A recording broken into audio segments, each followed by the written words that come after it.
Good afternoon, everyone, and welcome to our FACEYOUTH Mental Health Awareness and Stigma Reduction Initiative Seminar for the month of May 2020. We want to say welcome to all those joining us from the FACEYOUTH Center. We want to say welcome to all those joining us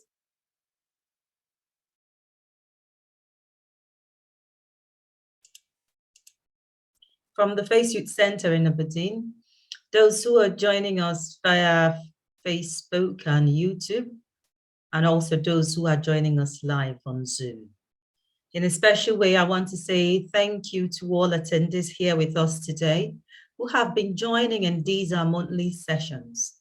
Thank you for always being with FACEYOUTH, being with us in the seminars, and we hope that today's session will be as rewarding as the past sessions have been for you. So moving on, as you all know, our topic for today, our topic for this month is social media and mental health. And we hope today, through our speakers today, to go through the various questions about how the social media impacts our mental health, the negative effects of it on our mental health, and of course, everything that has a negative side has a positive side. But of course, that our speakers will give us more insights to this subject, which is, more like a hot topic today, social media and its impact on mental health. And to enlighten us on this topic today, as usual, we have invited two renowned speakers who has got very vast knowledge on the topic on social media and mental health. And the speakers are in the persons of Ms. Amanda Iheme and Dr. Chudi Ufondu. But before I invite our speakers to, let us know what they have for us today, I would like to invite Ife Anyebu, the founder of FACEYOUTH, to say a few words about FACEYOUTH and what we do. Ife. Thank you so much, Nkechi. So Nkechi will be our moderator and anchor for tonight. And we welcome everybody, especially our distinguished guest speakers, Dr. Chudi Ufondu and Amanda Iheme. So many of us already know about FACEYOUTH, but for the benefit of those joining us for the first time on social media, we're streaming for the first time today live on Facebook. So we welcome all our guests around the world. The Foundation for Advancement of Child Education and Youth Empowerment, FACEYOUTH, is a grassroots inspired charitable organization committed to improving the lives of youth and children using the United Nations Sustainable Development Goals as a framework for action. We are registered in Scotland to operate both locally and internationally as a non-profit organization with vested interest in fighting poverty, promotion and support of quality education and well-being for the disadvantaged child, as well as promotion and provision of vocational and skills acquisition programs for the empowerment of youth, especially youths from minority, ethnic, and underprivileged background, but not limited to and exclusive to those. So our main goal is to help all our young people reach their full potential. The organization had its first charity outreach in 2016 and has over the years impacted people from underserved communities positively, regardless of age, gender, religion, and background. For over 5 years, FACEYOUTH has supported families, communities, and individuals through our various projects, from awarding full scholarships to indigent students to hosting sessions like this on mental health awareness with the aim to relieve disadvantage of any sort and give people the opportunity to lead a fulfilling lives. I would invite you to watch a short video about Face Youth now, before we start.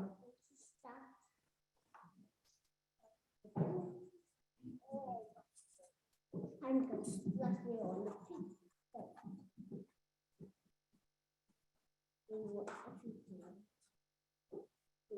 Splashing, splashing, splashing, splashing. Okay, I think we're having a bit of technical difficulty playing the video. Nkechi, you can continue. Over to you. No. We'll play the video at the end of the seminar, like after the presentations. So it's fine. Yes, thank you so much, Nkechi. So over to you. Thank you so much, Ify, for that intro on FACEYOUTH, which is the organization that has brought all of us together this afternoon. And then sorry for that technical glitch on regarding the video, but like Ify said, just wait for it. It will come just before we end the program today. So moving on, I would like to like if he hinted, just to let us know a few things going on. Of course, the seminar is being recorded, as you would have observed, and is also being broadcast live on FACEYOUTH YouTube channel, as well as on FACEYOUTH page on Facebook. So for all those who've joined us online via Zoom, you would notice that you were muted as you joined in. So this is to help reduce noise during the seminar. And as is our usual practice, at the end of the presentations by our speakers, there will be an interactive question and answer session.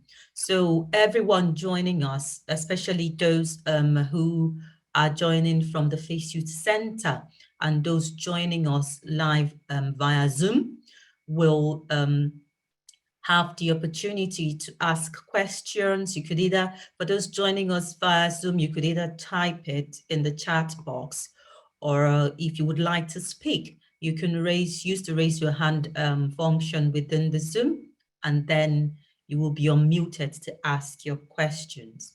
And I know some of us, as the presentations by the speakers are going on, some questions might come to our mind. Sure, you can type them in the chat box, or you might want to wait till the end because maybe the speakers might actually touch on it while giving their presentation. So both do feel free to type in your questions as in the chat box as we go along, so that during the question and answer session, it can be discussed and addressed. So now moving on to our business of today, I would like to invite our first speaker in the person of Miss Amanda Iheme. So Miss Amanda is, she's from the Igbo extract of Nigeria, and she's a psychotherapist, and she is an architectural photographer based in Lagos, Nigeria. So Miss Amanda runs a private practice, her psychotherapist practice, which she called in her local language, NGD, which means in English, patience, where she currently works with like private clients who suffer from depression, anxiety, trauma, and existential crisis. She organizes private and public lectures and provides psychotherapy sessions for staff of corporate firms. I would like to welcome Miss Amanda Iheme. Over to you, Amanda.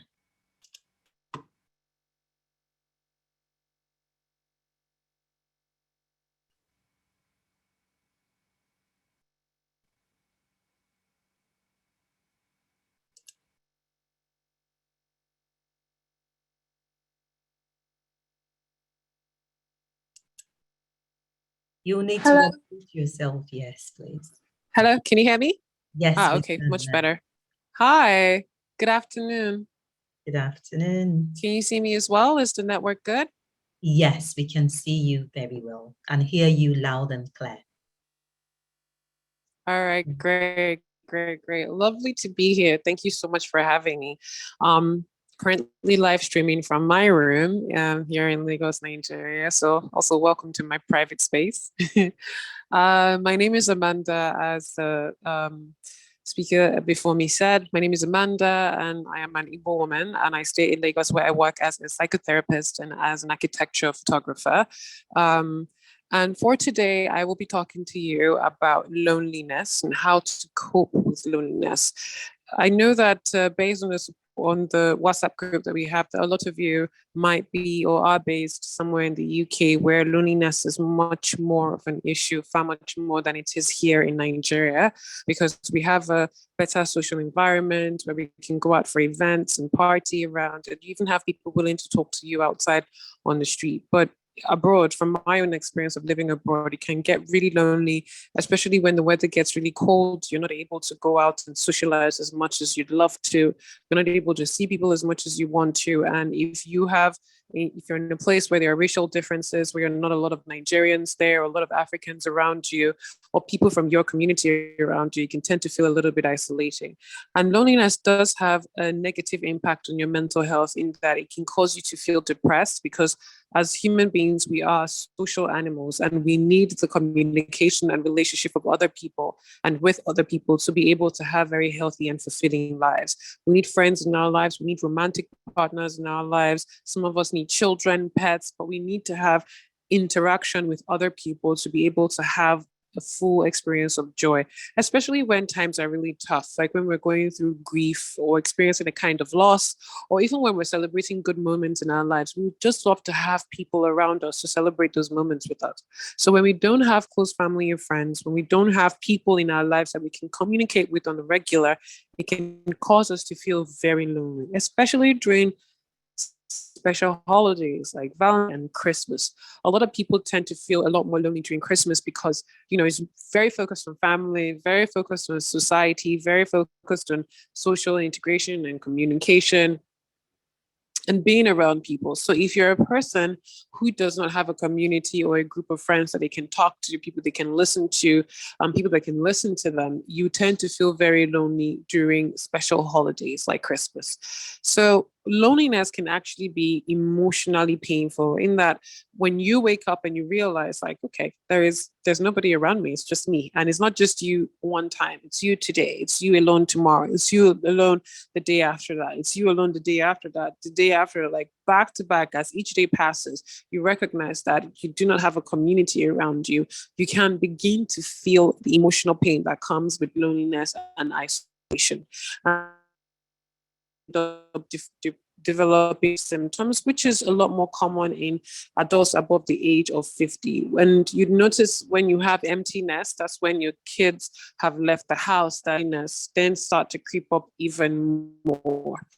So after depression, then there is also physical health issues that accompany it, which is linked to emotional stress as well, where you have depressed immunity. That is that your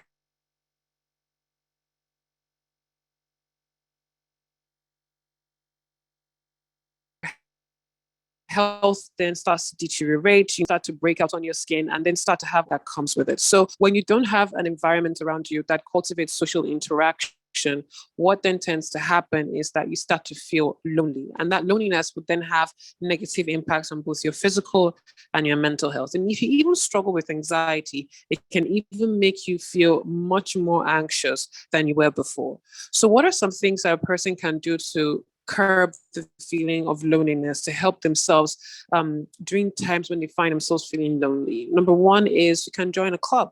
This club does not necessarily have to be physical. Thankfully, there are some of the things that COVID-19 brought to us is to be able to value virtual interactions, such as the one we have now, that we're able to communicate with other people, even though they're not physically present with us. We're able to still build relationships and sustain interpersonal relationships with these people. So you can join a social club, and it could be a virtual social club, maybe on Twitter, maybe on Instagram, or even if they have Zoom meetings.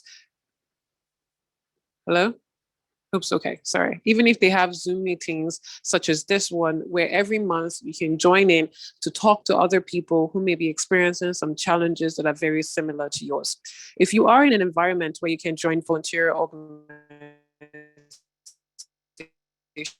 maybe in school or there are many mental health organizations that need the hands of people who are willing to support them and offer services to help cater to other people's mental health. So you can decide to join an NGO, and it could be a virtual one, and it could also be a physical one where you have to physically go to a space and then you get a chance to interact with people. So volunteering is a very good way, not just for you to entertain yourself or keep yourself company, but also to be able to meet people and build healthy interpersonal relationships. Then you can also join support. There are some support groups that are available online that you can Google and join, where they have monthly meetings where people just sit down and talk about how their day has been, how their life has been, what's been going on with them, just so they're able to speak to other people one-on-one rather than having to deal with their interpersonal issues or their personal issues on their own. So another point is to strengthen your existing relationships.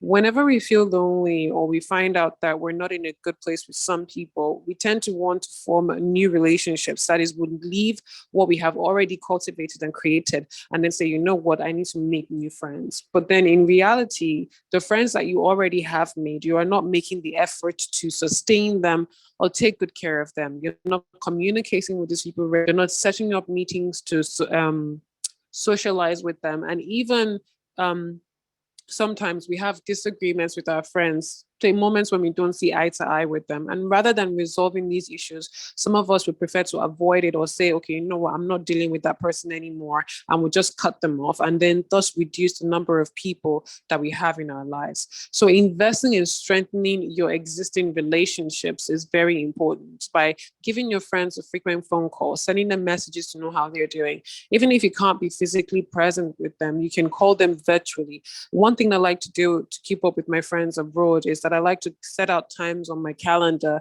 that time differences would, coincide in a time where it's not too late or too early for either of us. And then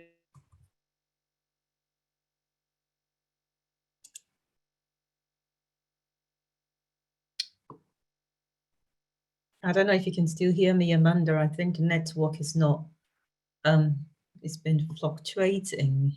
Can you still hear me? Because you're just frozen. Friends, it's also very helpful that you're able to speak to your friends about the challenges that you're experiencing. If you're not happy about something they've said or the way they've handled a particular situation, rather than actually running away from it or avoiding them or saying that, I'm not going to deal with that person anymore, it helps to actually sit with them and talk to them openly and honestly about why you feel the way you feel, about the thing that they've done that's hurt your feelings and the way it's impacted you.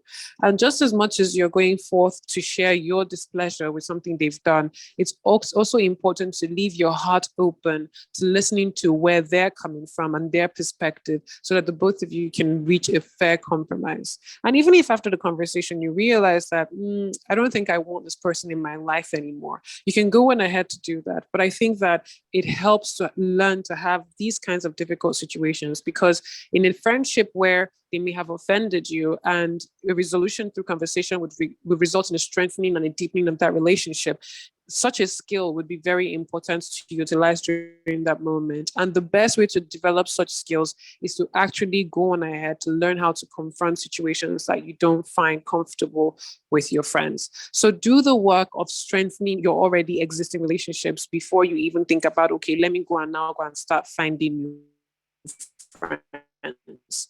Another thing you can do to help yourself curb loneliness is to adopt a pet. So you can start off with a dog, a cat, a bird. Even I've seen people have turkeys as pets.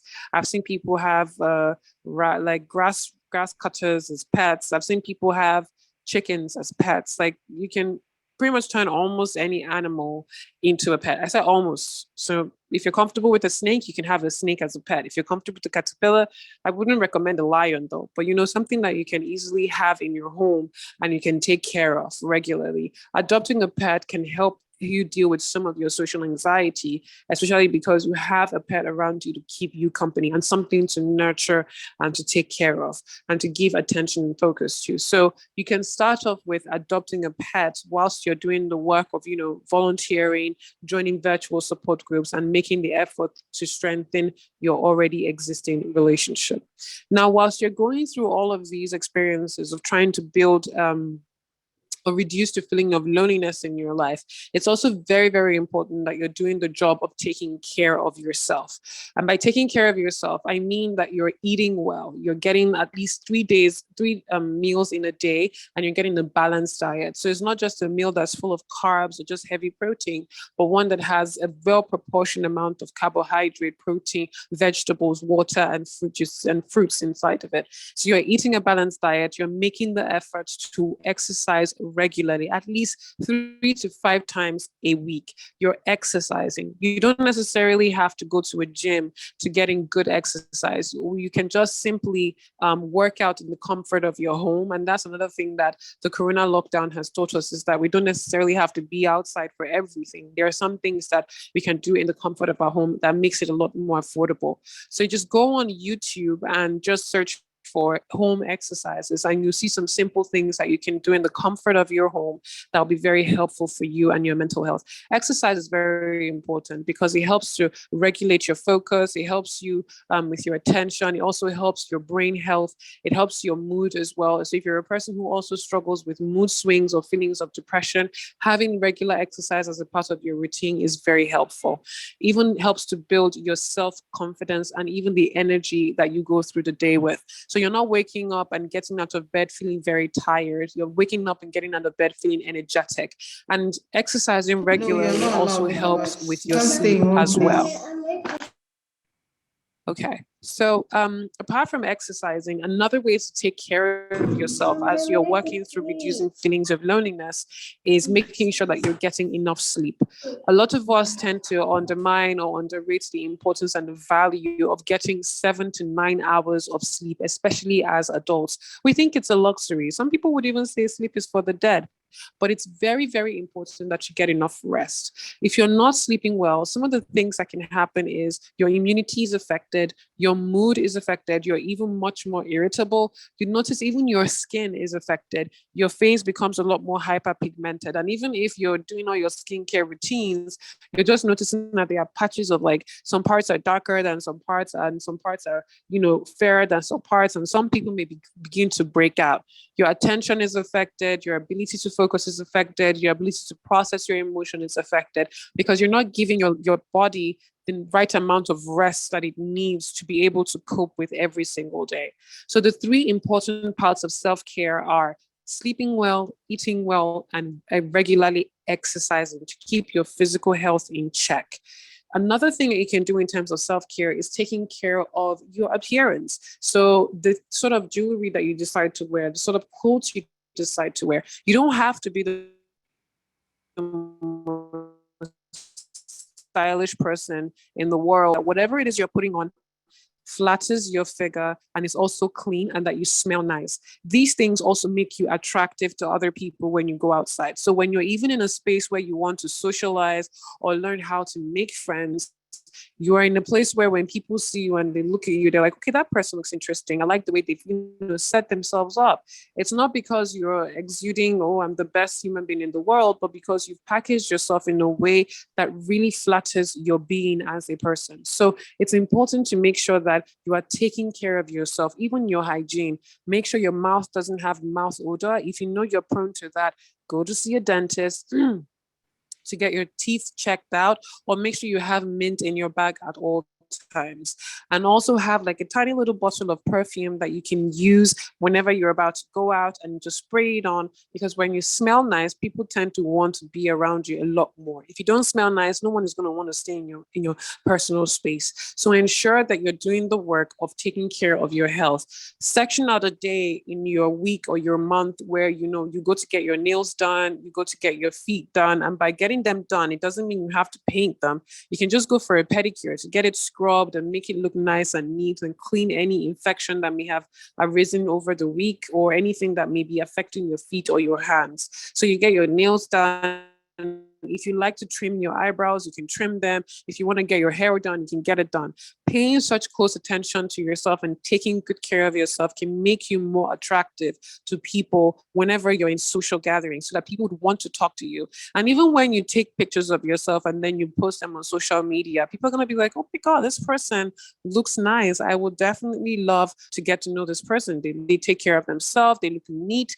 People are much more attracted to people who look like they're taking good care of themselves. That's why we find ourselves looking at rich people and we're like, oh my goodness, this person is so wealthy and they're driving in this really expensive car. But the truth is that the thing about their life that we find attractive is the ease and the relaxation and the beauty of that. But you can cultivate that in your own life without having to spend so much money. It's simply by paying attention to the parts of yourself that's really important, and that's in your self-care. The final point that I have in terms of dealing with feelings of loneliness is improving your interpersonal skills. Some of us know how to make friends, but do we know how to keep friends? Those are two different things. A person can meet you, or you can meet a person at an event and you guys strike up a wonderful conversation and you're enjoying each other's company and you're having a great time. But then what happens after you leave that environment? Do you keep on texting them? Do you keep on calling them? Do you reach out to them? Do you foster moments where the both of you can connect outside of the area where you met yourself? And apart from that, when your relationship is going all along, when you have disagreements, how do you handle that? When they cross your boundaries, how do you communicate that? When you cross their boundaries, how do you show your respect and then ask them for forgiveness, and then learn to set your boundaries and your own limits whilst taking them into consideration? So if you want to help yourself deal with feelings of loneliness, it's also very, very important that you make the effort to build your interpersonal relationships. Learn how to talk to people, learn how to communicate your feelings, learn how to set your boundaries. And a lot of these things that I'm saying learn, they really do come from the practice itself. That is actually doing the work. That's how you develop the skills. If these are things that you're not able to do on your own, it's very important that you speak to either a counselor, a therapist, or you can simply just go on to the internet. There are so many podcasts and social media pages, and even just Google. You can just go on Google and say, how do I build my interpersonal skills? There are so many articles that you can read and YouTube videos that you can watch that can be very, very helpful. So if you are a person who's struggling with loneliness, or you know someone in your life that complains often about being lonely, it would be very beneficial to them and to yourself to know some of these things that I've shared with you, and to also practice them in your daily life. If you have any questions, please feel free to ask. Thank you so much, Miss Amanda Iheme, for that wonderful talk and a presentation on loneliness.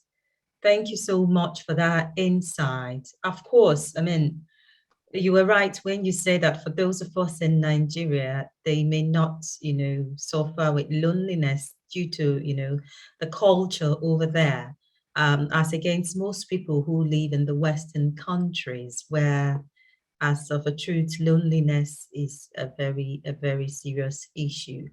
And yes, honestly, you did touch on, some very, very, very salient points that could help anyone who's dealing with loneliness, wherever they may be. And of course, to leverage off what the internet or the technology age we are in at the moment has got to offer in dealing with that. Of course, you touched on the fact that loneliness could lead to depression, which is an issue with one's mental health. Because depression is more like, as I understand it, when you say someone is depressed, of course, it's more like the main thing they look at when talking about a person's mental state of health. So that loneliness could actually lead to depression, and it could also cause like some physical, health issues as well, which is interesting to note, honestly.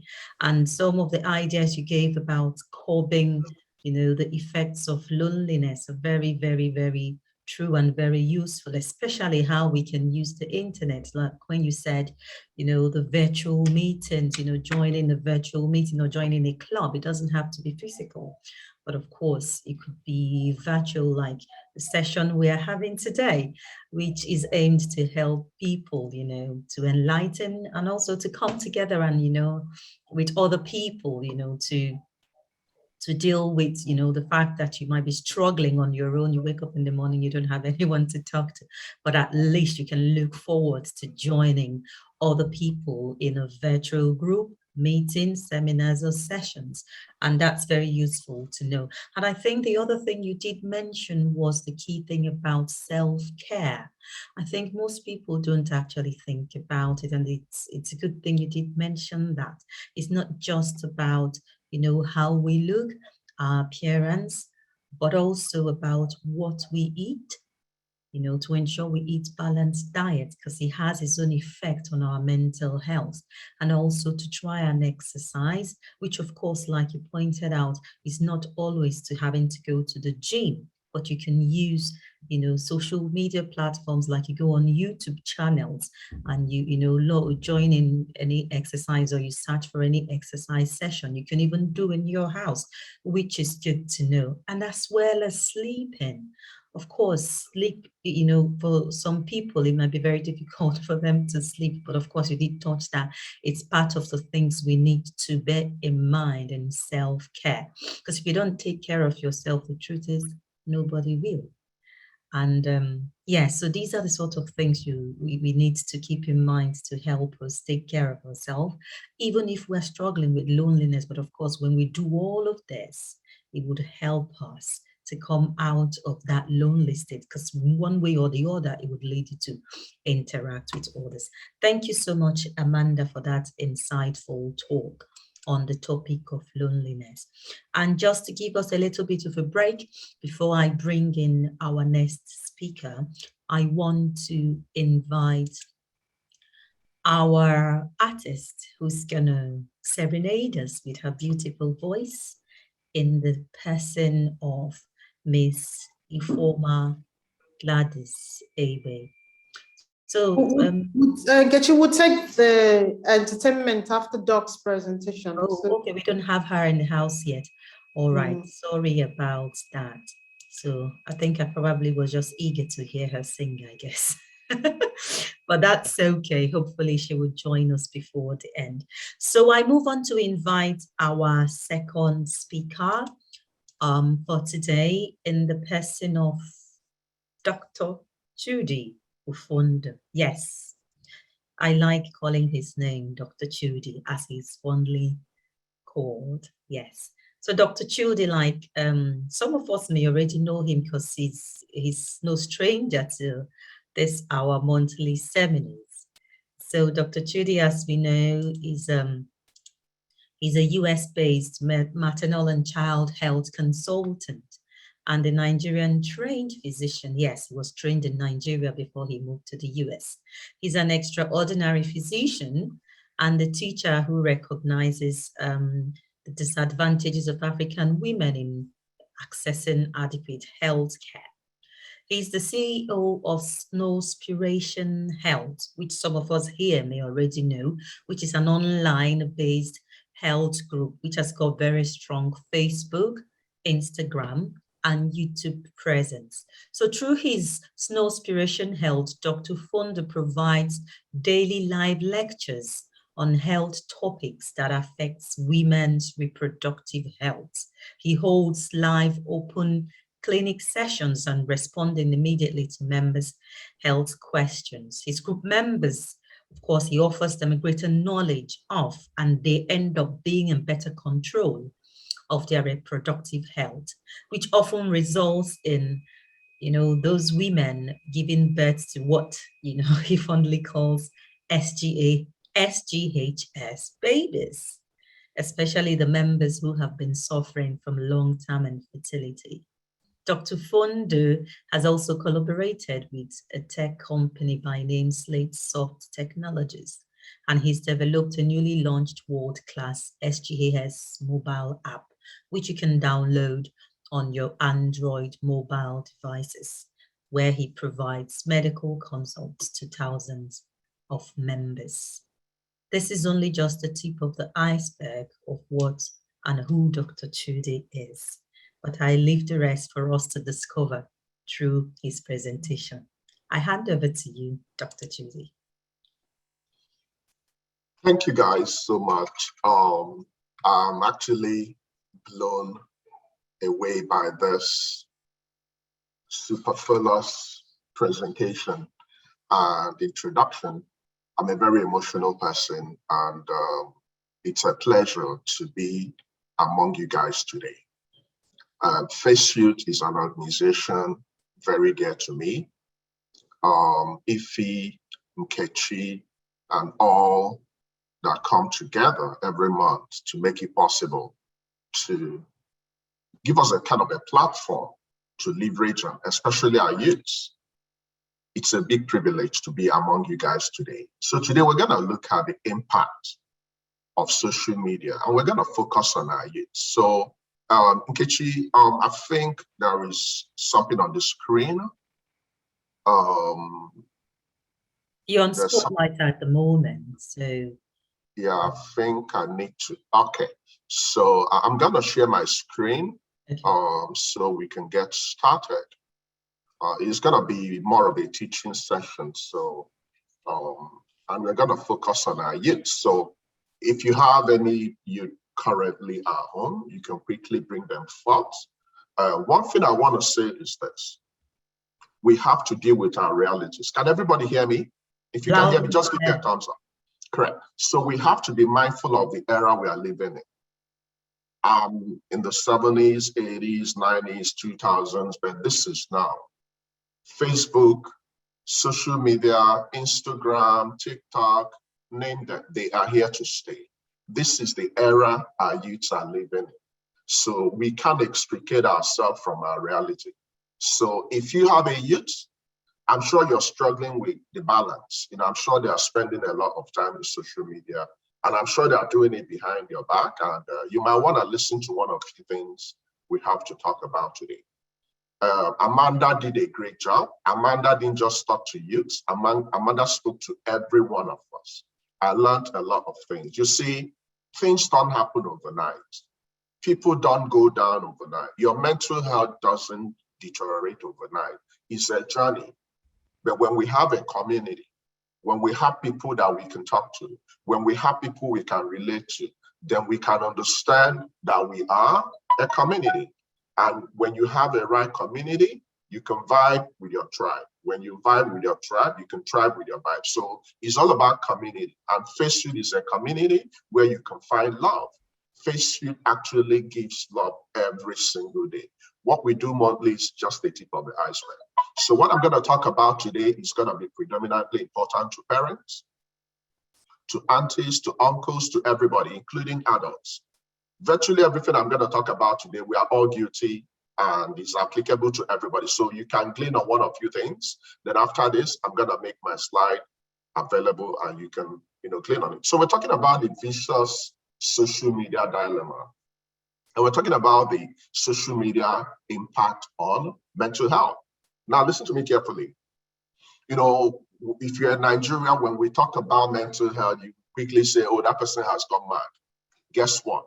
We all have mental health issues at some stage in life. It can be temporal, it can be momentarily, it can be permanent, it might be undiagnosed. So don't stigmatize or brand people when they present with mental health presentation. Your mental health condition can mirror your general health. So if you tend to have headaches that are not really responsive to medications, we can track it down to stress, we can track it down to anxiety, we can track it down to lack of sleep. They are all connected. So you can't discuss mental health without discussing physical health. So don't form the habit of stigmatizing or branding people. Oh, I heard that person is depressed, so that person is coming from a family of crazy people. Anybody can go through this, especially our youths. Now, we are in the era of social media, and social media has changed our world, both for good and for bad.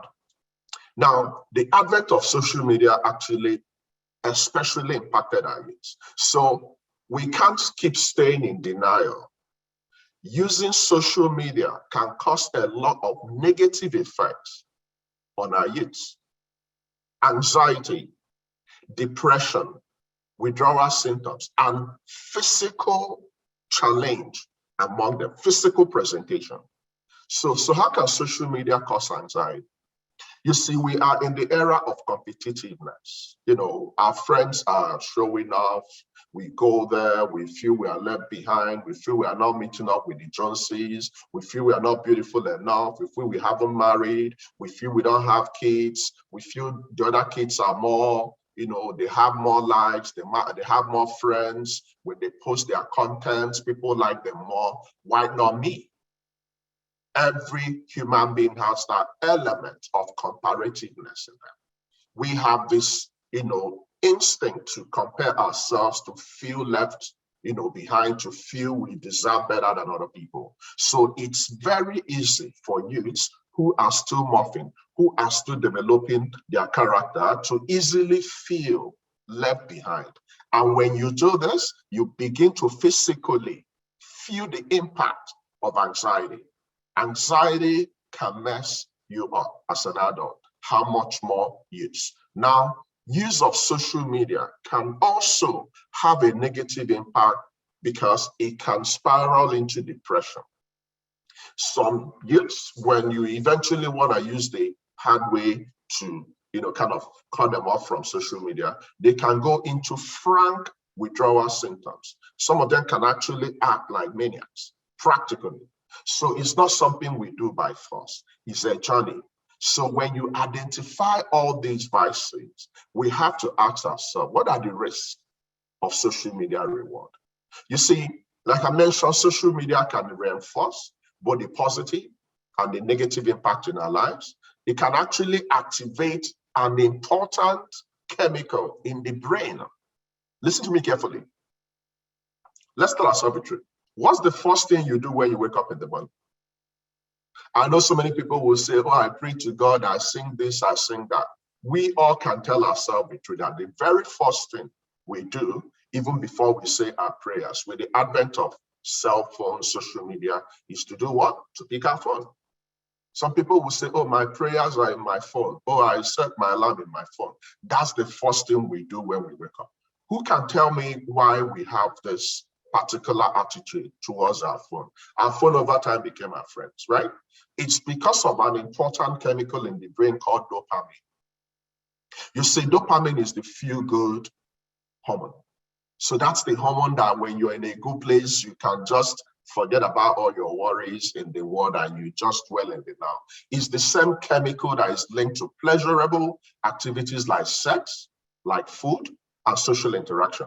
You are actually running on dopamine as we talk now because you are learning a lot. So when you use social media and you anticipate that you're gonna go there to watch videos, to see pictures, to interact with people, to even fight, to even argue, to win arguments, to, you know, just to go there and feel like the world is in a better place. When those things happen, especially to use, it goes to the brain and it activates this dopamine, which if it's not properly sustained and properly contained, it can spiral down into negative effects. So social media platforms, Facebook, Instagram, YouTube, TikTok, Snapchat can be very addictive. Addiction can be very deadly. You might not even know you're addicted, but over time you begin to manifest the negative impact of addiction. There are some kids, there are some youths that practically, when you tuck them in, they don't sleep. Especially if they've come of age to an extent, you know, they will tell you, Daddy, good afternoon, good night, Mommy, good night. And they go to their room and they are on their social media 24 hours. And when they do this, it begins to affect the natural balance between what you need to do, because right now, only few youths can actually afford to eke out a living. So they're still staying with their parents, they still have their academics, they still have so many things facing them in the future. But when you go into deep in social media, it will find it very difficult to trace yourself back. So a couple of findings. Now in America, we discovered that 69% of adults and 81% of teenagers actually use social media. So guess what? Look at those numbers. More youths use social media compared to adults?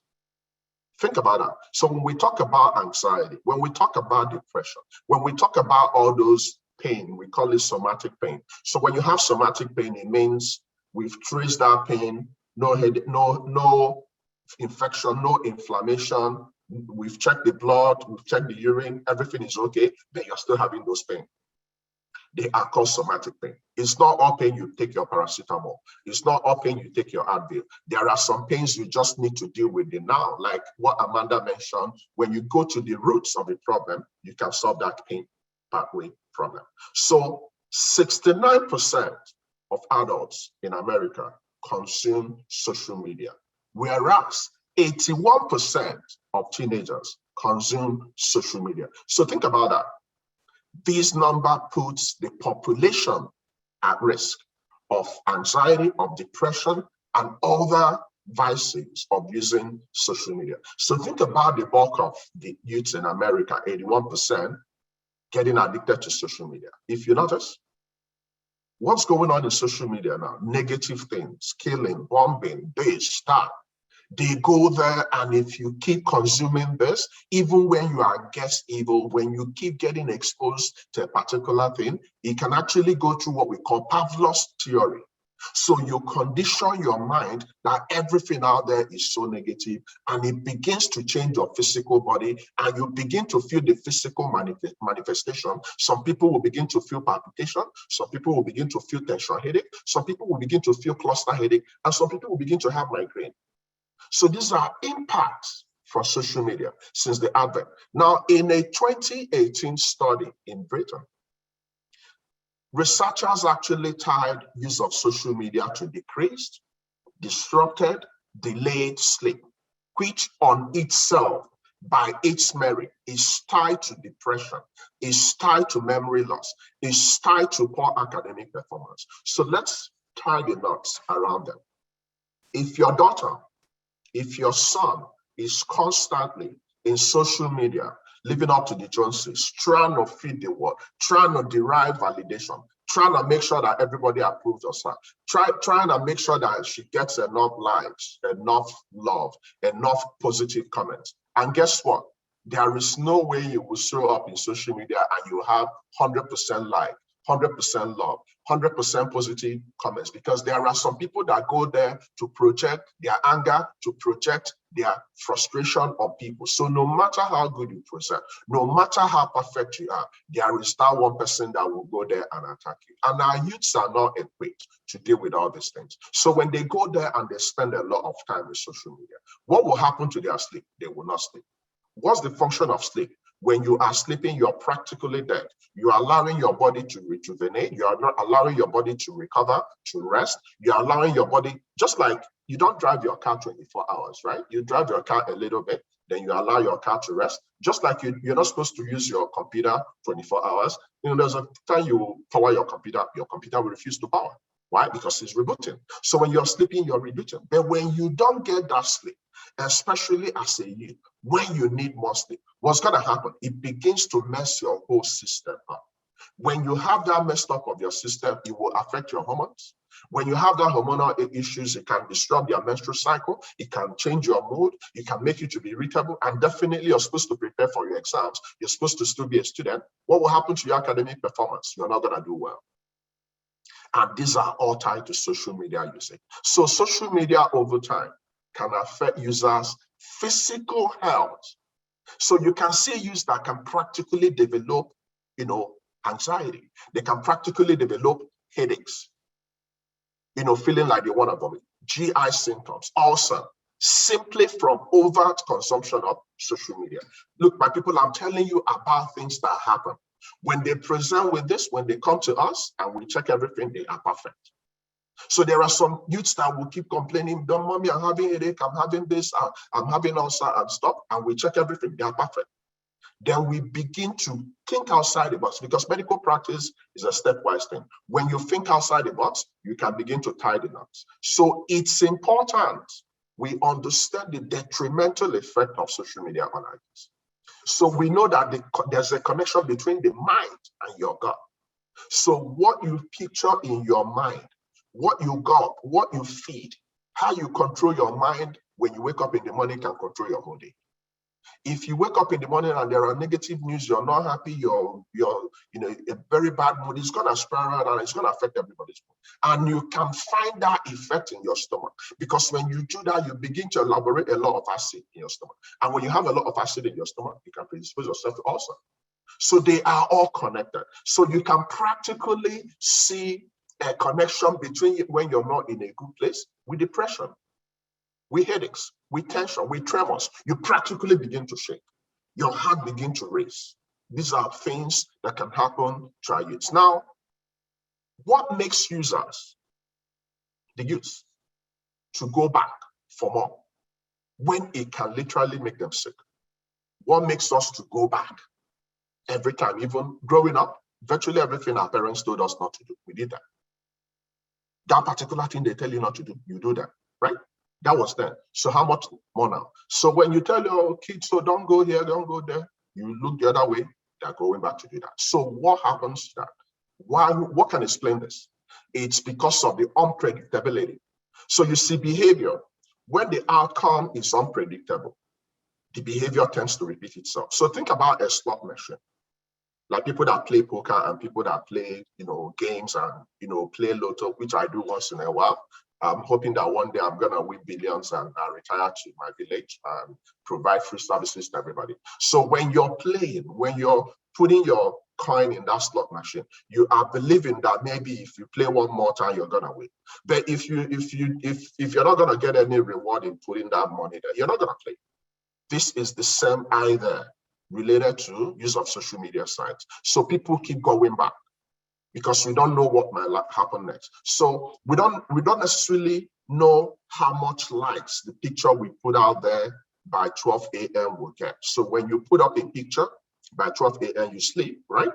What's the first thing that will, prompt you when you wake up by 6 a.m.? Oh, let me quickly rush to see how many likes, to see how many love, to see how many comments. What did this my friend like it? What about this my friend? How many comments? Did they put more flowery words? So we tend to focus on all this, and I'm telling you the truth, practically it can affect us.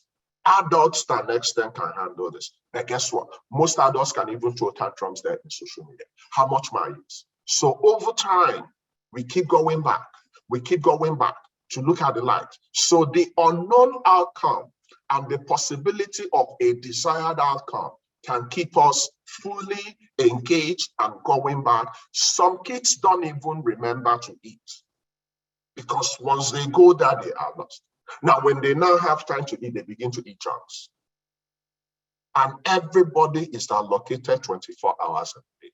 When you don't use it properly, you lose it. So most kids also go there. When I call them kids, they are still kids. So no matter how old you are still your mother's kid, whether you like it or not. So I call them kids because they are kids. Now they go there to derive boosting of their self-esteem. They feel this sense of force belonging to a particular social circle. So there are a couple of people they look forward to. They go to that group. They want a model to be like them. So they always feel they derive their self-esteem, their sense of belonging. When they post content, they expect a particular group of people to go and, like it or to love and make comments. It happens to adults. When you post stuff in Facebook or any of those handles and you wake up and you don't get any like, you feel like, oh, nobody's even listening to me. Or maybe there are some people you anticipate they will say something and they will say something, and virtually everybody's in social media. 99% of people are in social media, but there are consumers and there are creators in social media. So there are some people that run on your timeline. There are some people that pretty much stay, if you don't show up every day, they can actually go into withdrawal syndrome. So people and youths go there to derive validation. So coupled with the fact that the structure of potential future award will make them to constantly go back to check the platform to see if what they posted generated a lot of likes. And youths are very competitive in nature. So when they are viewing other people's social activity, they tend to make a lot of comparisons. Why didn't I get many likes? Did I get as many likes as someone else? Why didn't this person like my post? But this other person did. So they keep searching for that validation outside without knowing that everything you have is on the inside. You don't need anybody to validate you. You don't need anybody to approve you. Whatever you have is on the inside, and you are more than enough. But when they begin to depend on social media to derive their validation, it's fake. The people that like you today can hate you tomorrow. The people that pretend to be your friends, when you have one negative saga, they will flip against you. Now, the people you think that might not be your friends might actually be the people that will defend you. But what happens out there is in the virtual world, but it can translate to another world. Now, there is this phenomenon called FOMO. And what's FOMO? Fear of missing out. This is a very important phenomenon you have to be very conversant with. When you feel that you're not in Facebook, you're not in TikTok, you're not in Instagram, and they keep telling you, oh, have you seen, have you heard, this is going on and this is going on, you begin to fear that you're missing something. It's called FOMO, fear of missing out. If there is anything to take away from me today, take away FOMO phenomena. If everyone else is using social media, and if someone doesn't join in, there is this concern they are missing a joke, a connection, an invitation. And when you begin to have this missing experience, it can create a lot of anxiety. It can create a lot of depression. You might discover you're having insomnia. You might discover your mood is down because you feel, oh, something is missing there and I'm not getting a chunk of it.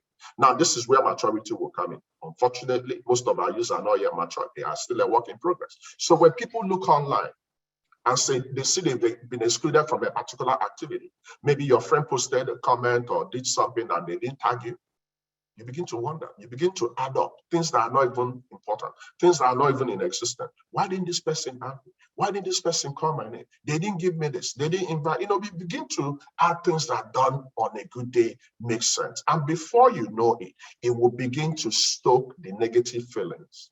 People that used to be your friends, you begin to see them, they are no longer your friends. People that are not your friends, you begin to feel they are your friends because they made positive comments.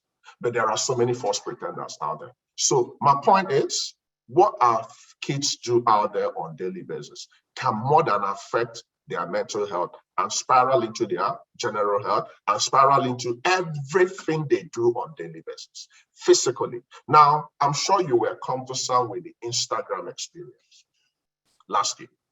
You see, it will surprise you that all the tech gurus that developed all these apps, their kids are not consuming social media.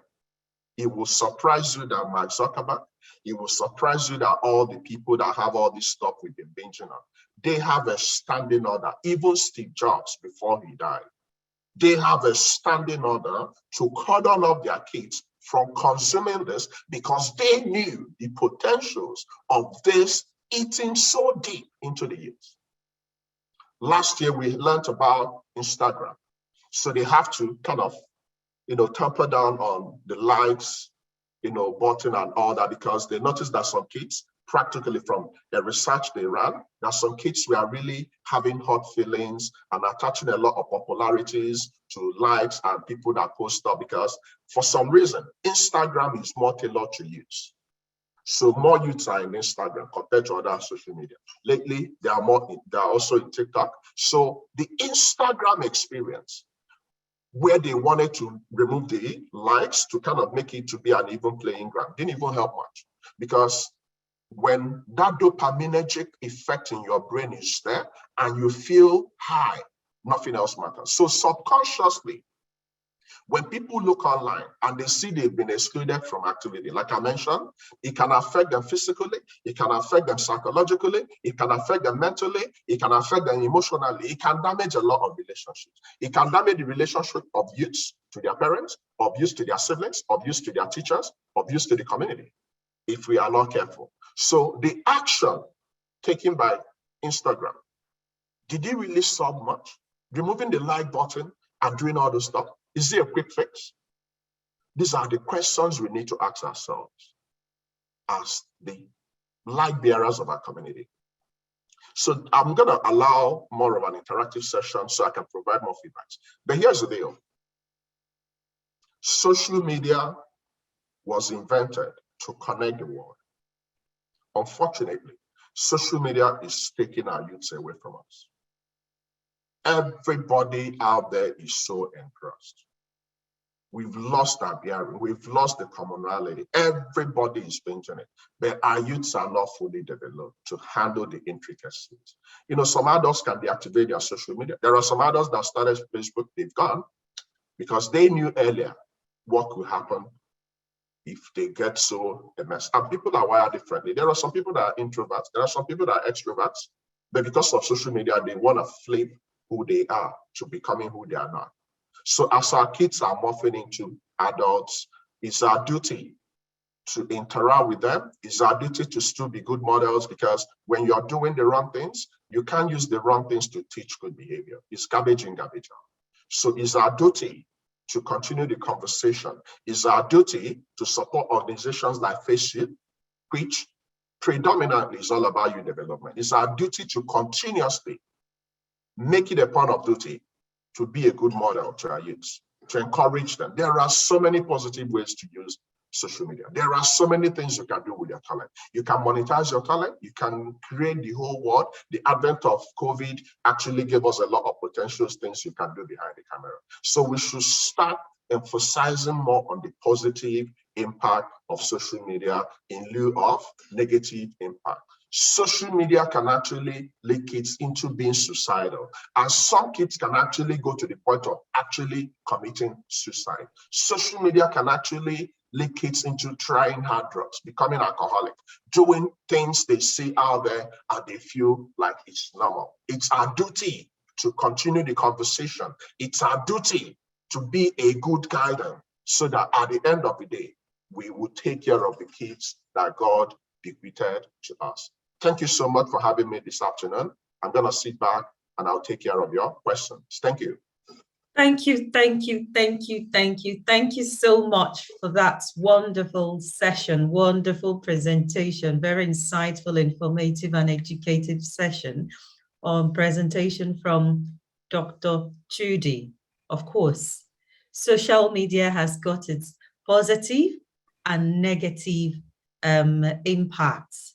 But then it appears that for our young people of today, who, of course, they have been born into this current era of social media, it appears it tends to have a lot more negative impact on them than positive. So Dr. Chude here, marshaled out all the ways that it could impact negatively on our young people, just so that we, the adults who are a lot more mature, could help our younger ones to be able to navigate through the social media, its usage positively, to make good use of the social media rather than allow it to affect and impact on them negatively. And he did say that why would they always want to be stuck on going on Instagram, TikTok, and all of that? Because of that desire in one to, you want to be recognized, you want to know what's happening, because of that possibility that you're expecting a desired outcome, because you feel it's the in thing, that it will boost your self-esteem if you go on social media and then you get all the likes and all of that sort of thing. But then he did mention one thing that he would want every youth to keep in mind, and for us who have attended and heard him, it would be nice that if we bear that in mind and spread that out. What did he say? He says, you yourself are more than enough, that you don't need any validation from anyone. So you are complete in yourself. So what does that mean? For social media, you don't need to go on social media to seek self-validation. You don't need social media for your friends to tell you you are good, you are fine, you are okay, or that you are, yes, you know what's going on. And you don't need that, because you are complete in yourself. That's a very powerful message from Dr. Judy. And there's this other thing he said we need to be in mind, the FOMO phenomenon. I never heard of that till today, actually. And, and that's like the fear of missing out. And truly, it looks as if that is the thing. Everybody says, oh, have you seen that on Instagram? Have you seen that thing on TikTok? And well, if you're not on Instagram like myself, I am not. You probably, and if you don't feel confident in yourself, you definitely feel you're missing out. And that sort of tends to pressure you into going on social media, and it goes round and circle. And why would you want to feel that way? Because for some reason, you don't believe in yourself that you're complete. You're seeking validation elsewhere in social media. Thank you so much, Dr. Chudi, for that insightful session. And he did round that up by saying that we should encourage our young ones and our youth. Social media is good. It's got the positive things in it. But then they need to be wary that if you don't take care, you will be negatively impacted by these negative effects that social media can have. So we need to encourage our youth to focus on the benefits of social media, like he pointed out. People use it to make, businesses, on social media like Facebook Market and all of that, as against when you go in to try to seek self-validation. Wow, that's fully loaded, Dr. Chudi, thank you so much for that session. And to be honest, I took so much out of this, and I believe everyone here did as well. So I think we'll go into the question session, and I think we have one here, and it's coming from David Conan. He said, do you think social media platforms should make it more difficult for people to join? What will Okay. be? Yeah, thank you so much, David. Can everybody hear me?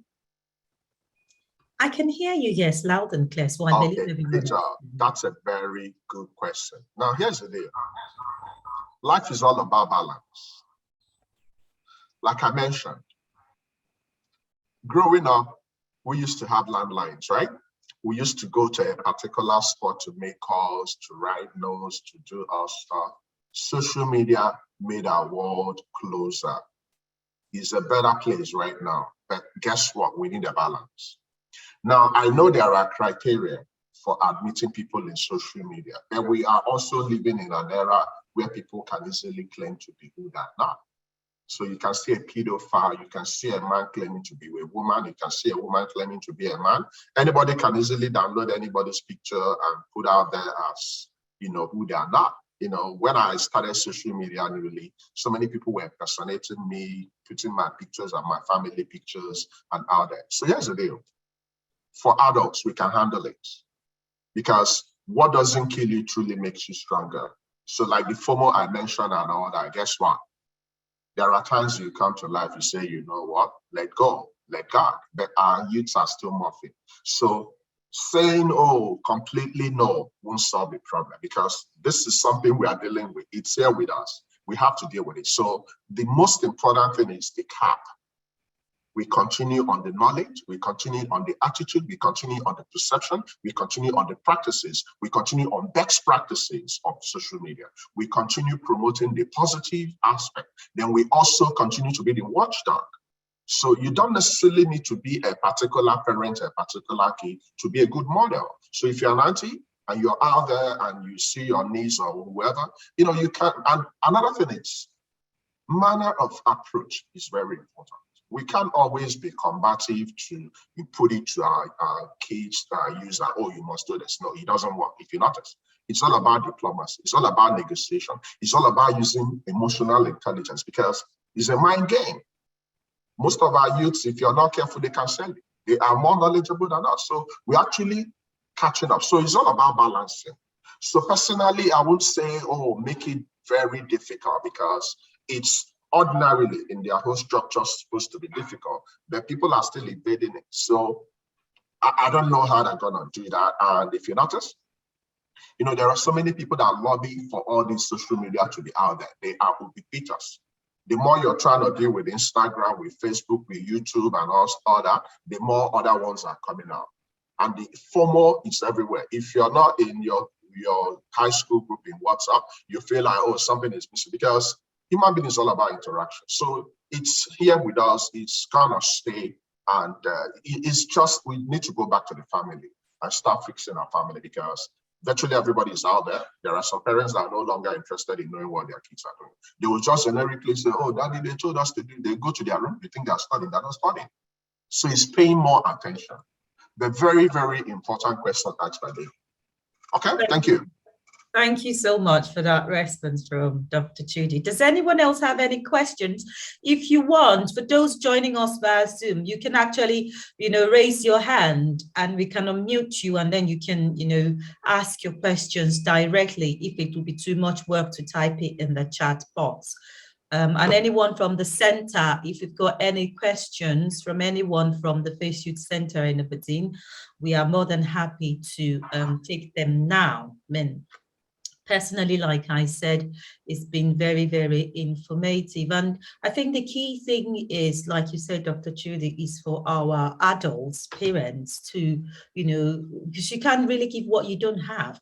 When you're not mature in your own use of social media, how are you going to be able to, help your child or another young person, to manage their own social media use for their own benefits, not to their own detriment.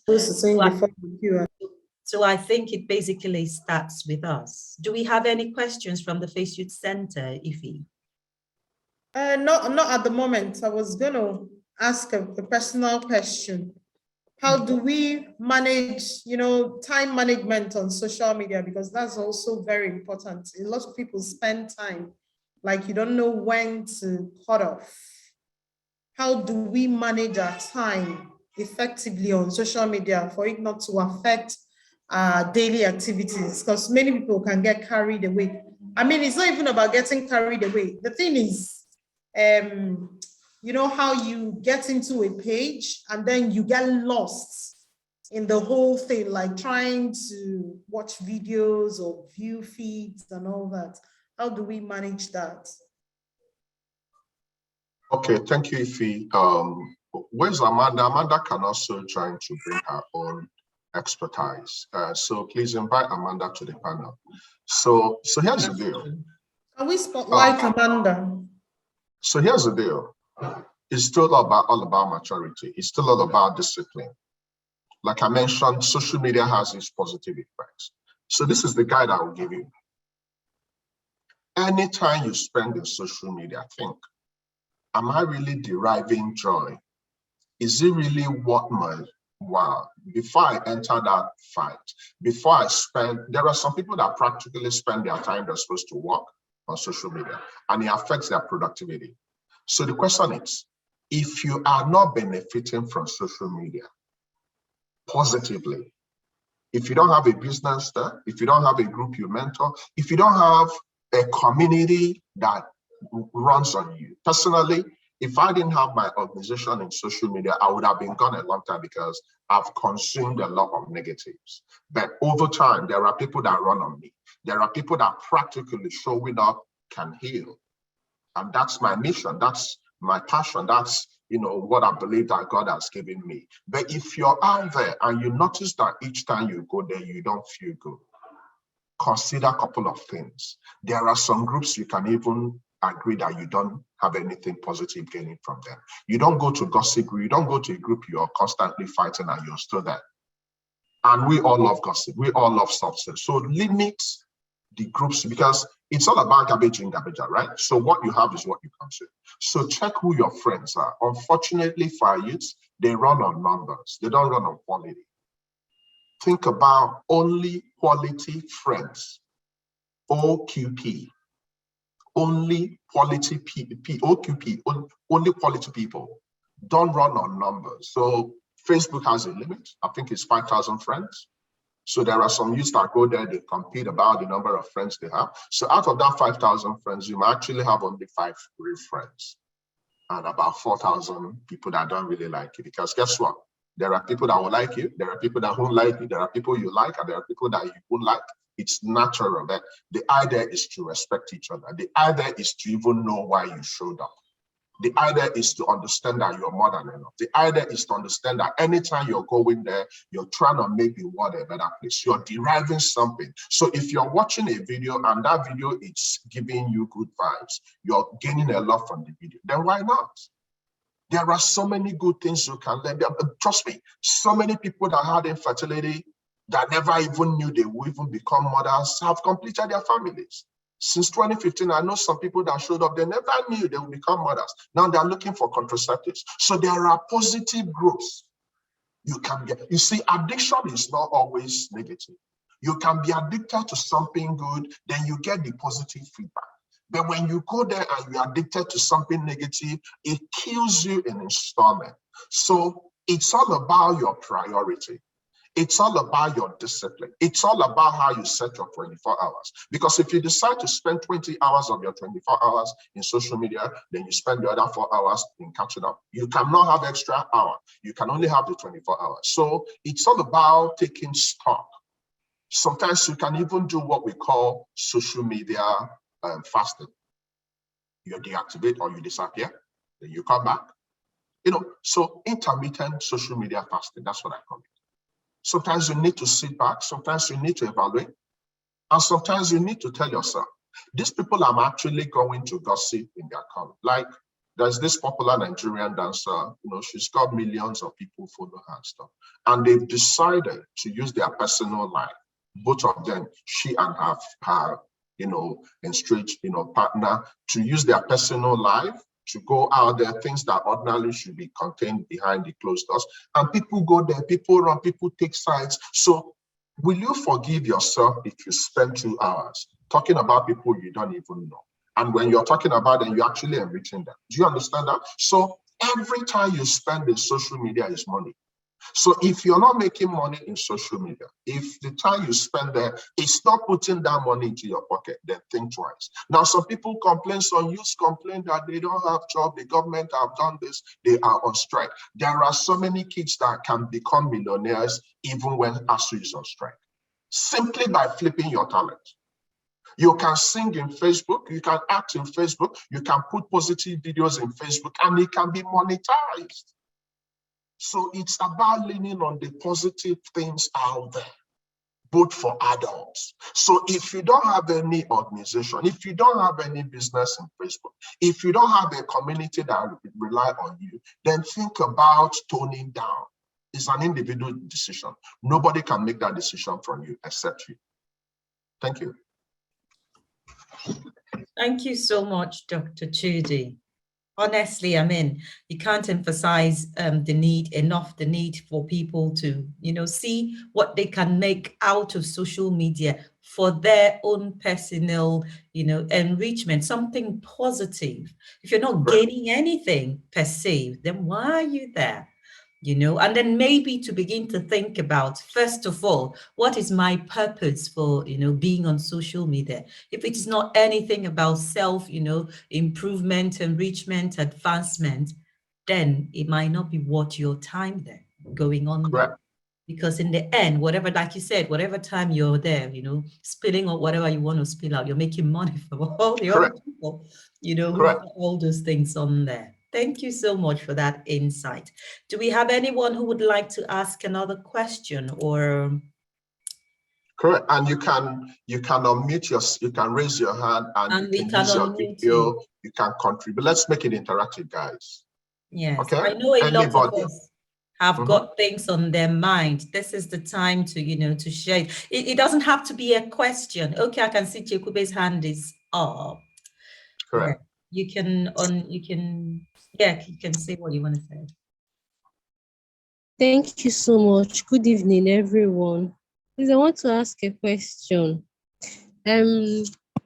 Something happened to me recently. At some point, I almost got depressed, but thank God for my mentor who I called and she spoke sense into it.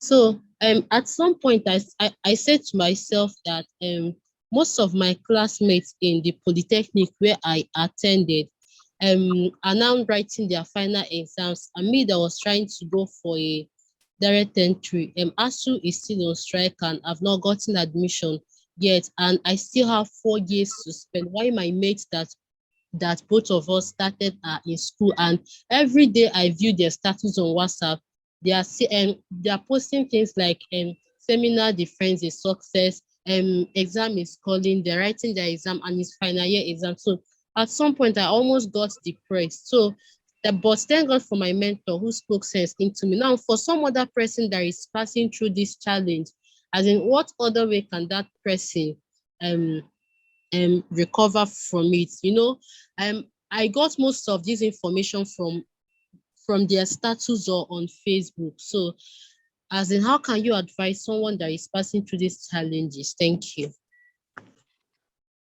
Thank you so much, Ekube. Very important question. But I want to make some clarifications because we tend to use some words wrongly. You see, it's very easy to say you almost became depressed or you were formerly depressed, then you came back. That's not depression. Depression is a clinical diagnosis. So when you're stressing, when your mood is low, when you're doing that or doing that, don't self-diagnose or impose depression on you. You're not depressed. Life is just happening on you. But you have to be the person that will take charge. So we have to be careful. Our mind is a terrible tool. When you begin to spew negative into your mind has a way of copying it.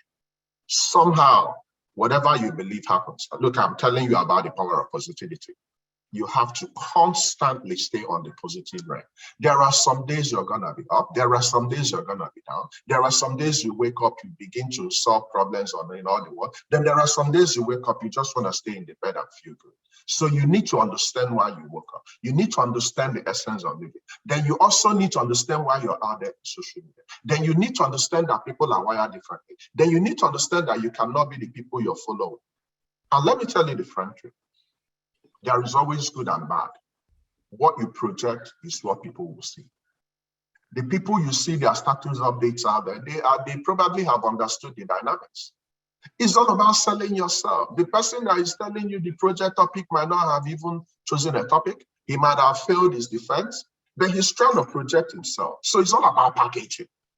You don't go out there and you're seeking public pity. Every time they go to your social media handle, timeline, your posts, your comments are always on the negative. There are people that practically run on social media. There are people that cannot sleep if they don't put up a post and people will gather and tell them sorry or agree with them. And they feel they've achieved something. Then when they go back in their physical world, they are haunted. So you need to understand that this is a virtual space. And you need to understand that how you project yourself is how people see. So those people putting stuff and making you feel like you are not achieving anything is a game, is mind games. So how can you counteract that? By telling yourself you're more than that, by pushing yourself up, by understanding that even if ASU is on strike, there is a lot of things inside of you can project. You can write, you can sing, you can do a lot of things. So the time you spend frequenting their status, you can develop yourself. You can be your own person. You can put up some positive impartation words. And I'll tell you this, words matter. But when you begin to go, when you begin to feel you're not more than enough, then I'll ask you a simple question. Did you wake yourself up this morning? Every day above ground is a great day. So always look around you and count your blessings. I'm telling you this in all confidence.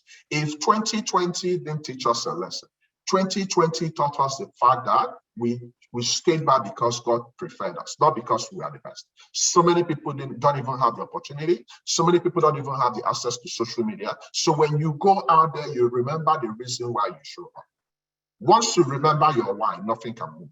There's a journey. For some people, they've attained that particular zenith of maturity. For some people, it's a journey. But over time, if you keep exposing yourself to the right people, if you keep hanging around the right people, if you have 7 positive friends, guess what? Guess who will be the 8th positive friend? You. If you have 7 negative friends, guess who will be the 8th negative person? You. So those 7 people you got have a way of affecting you over time that you might not know. It's something that happens in you over time. Then suddenly you become who you can't even recognize. So keep on keeping on. I'm happy you have a mentor. I'm happy you're connected to this organization. I'm happy you have people you're modeling. So whoever you want to be, you can be. Because there is someone out there that is already who you want to be. So you model that and you can become my sister. Thank you for that question. Thank you so much for that response, Dr. Trudy. I think maybe I might just chip in what came to my mind when I was listening to her. It might sound a bit like, extreme, but for me, it was like, what do? Then you just switch off, more like turn it off. And then you don't get your mind being fed with all the things that are making you feel, evoke all those negative emotions in you. And we can have, I think we've got some other comments in here. It says, and some people are just acting. on social media, and some people are paid to create content, and some people actually work on social media because, it depends on how much traffic people are paid to generate. So they go It's out a and game of numbers. what is the true situation and what is not. And we also have another comment from Janet Anosike, and she said social media fasting is something that she does subconsciously. She just unplugs and returns when she feels good and ready. It's great to know that is a good approach. Sometimes it's an unhealthy dose of negativity out there. And it's been great. It's been a great session, she said. Thanks to Dr. Chudi and to Miss Iheme. Thank you so much for Yeah. the comments. Although I'd also like to add a comment that, many people are obsessed with followers and likes, and there's an algorithm that you can use to generate those. Give me a second. I'll come back to it. Yeah, I don't know who's lighting. Yeah, so, I know somebody came to me to say, oh, I don't want to post on social media. I have so much to give, but, people are not engaging. One thing is, if you're doing what people need, they will engage. And don't look at, I was also like thinking about other people. Like, I'll be like, oh, this person posts, and then they get so much like, until I discovered that there's actually an algorithm that you can use, and there are codes that you can use to generate likes and, shares or views, number of views. And, some people are paid to be on social media. So, because, you can monetize some of your pages, like your Facebook, your Instagram, you can be paid as an influencer to actually be on social media. So don't look at those people, just do whatever you're called to do. So if you're passionate about being on social media, you can also turn it to portfolio. So you can go on YouTube, you learn about how to turn your social media passion to portfolio. You don't need to pay anybody, because I've seen so many people saying, come and pay me for this course, pay me 1K, pay me 2K, and then they teach you exactly what you have on YouTube. YouTube is when they say social media is bad, I tell them that YouTube has transformed a lot of lives. You don't really need to pay. See, we're doing this for free, and we're live on Facebook, so people can see it and then key into it and all that. So it's not all negative. There's more pros than cons. There are more pros than cons, really. So don't feel depressed or feel bad when people are not engaging with you. You just keep doing what you're doing. And then if you're doing what people like, because some people are paid to create content, you can go and follow them and mirror them, because you can actually mirror some of these influencers and do what they're doing. You use some of their hashtags. That's very important, because you can make a post, and then what hashtag does is when people click on that particular hashtag, your post will come up. Like the one trending now is the Kiss Daniel's Buga. So when you make a post, if you're selling anything and you put it, so when people click on Buga, your post will also show. So when they have something they're talking about, like when they were talking about your Ledoche, I saw a lot of people making money because they were advertising their products, So that's my own contribution, really. I'm talking about that. Anybody that mentions Buga or Buga in this union should pay me a fine, because I'm Buga doctor. So if you haven't seen my dance steps, you better go and check it out there. I like that. Thank you so much, Ify, for that insight. Honestly, thank you so much, Dr. Chudi. I think we've got another comment in here. It's from Chiaz, or she said she really battled FOMO a long time ago, and that she's not sure she's there yet. I'm hoping you are. I mean, for you to be here with us, I'm sure you've definitely made much progress on that. But I've done a great work on myself, and I'm happy for it. Glad to hear that, Chiazo. She said, I don't have a good social media presence. I can actually go off for a while and come back when I'm good. I told myself I'll build the presence when I know I'll make money from it. Well, that's the key. Yeah, very, very good, good idea towards that. Glad to hear you've made much progress, Cheers. So when you were battling with the feel good or feel. Yeah, let me address, yeah, okay, let me address Chiazo and Dese. And actually, Chiazo, if you can unmute yourself and we can talk one-on-one, you can glean from what I'm gonna say. You see, there is no other better time than now. Let me tell you this. The idea you have was encrypted in your mind from day one. If you keep looking for the time, you will now see when you will make money. There is no such time. The best time to begin to do what you want to do is today. Now, I have about 27 people in attendance. So if you're a youth among the people still listening to my voice, the best time to flip your lemon into lemonade is today. The best time to flip your stumbling blocks to your building blocks is today. If you're a youth and ASU is on strike, so what?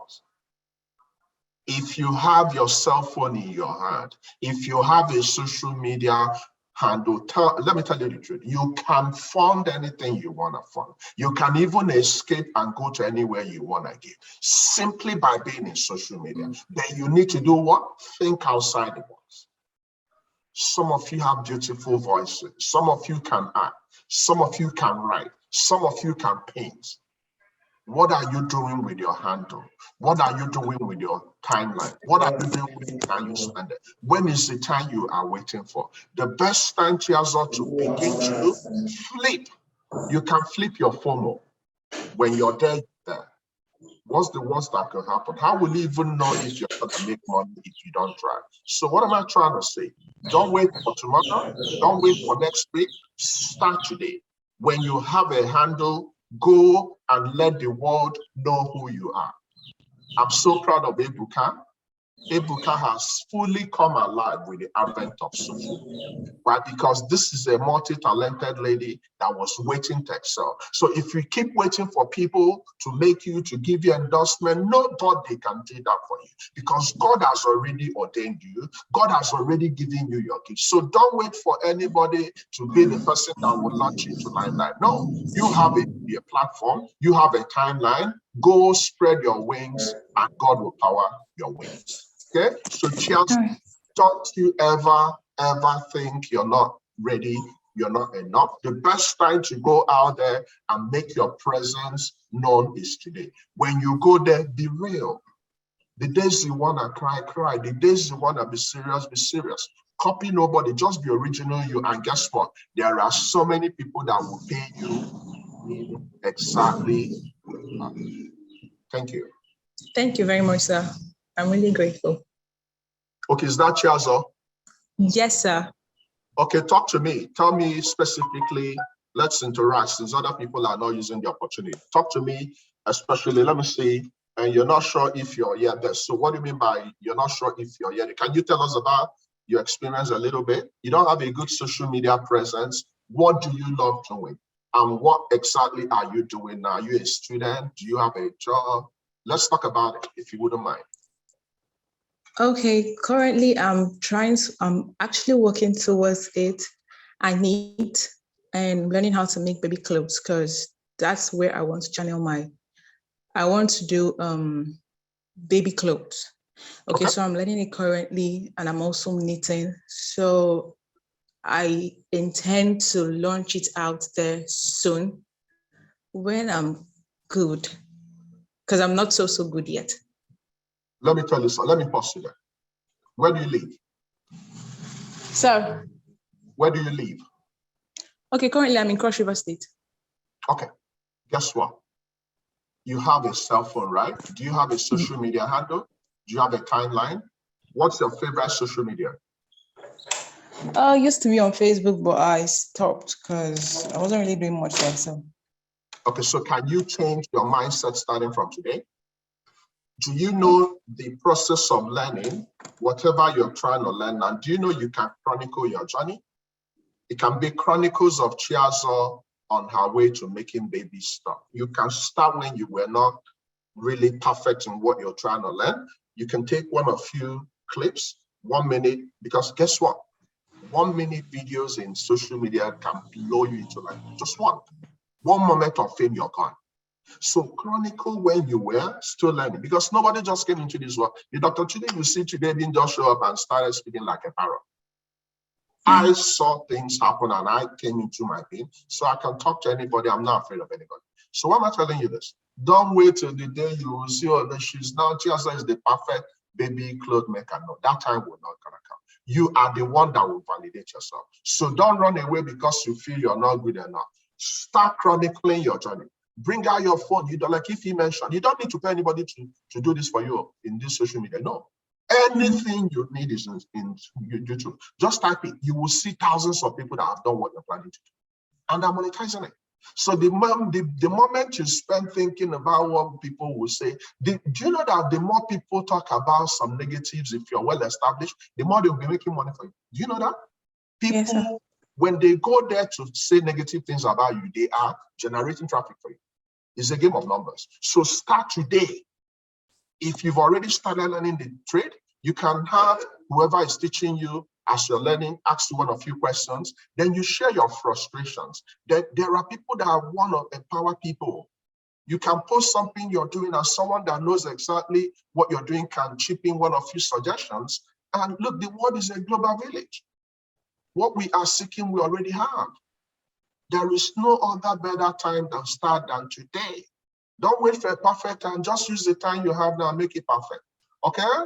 Okay, sir. Thank you very much, sir. You're welcome, madam. Where's Ebuka? Can Ebuka come live, please? Even if she's not performing?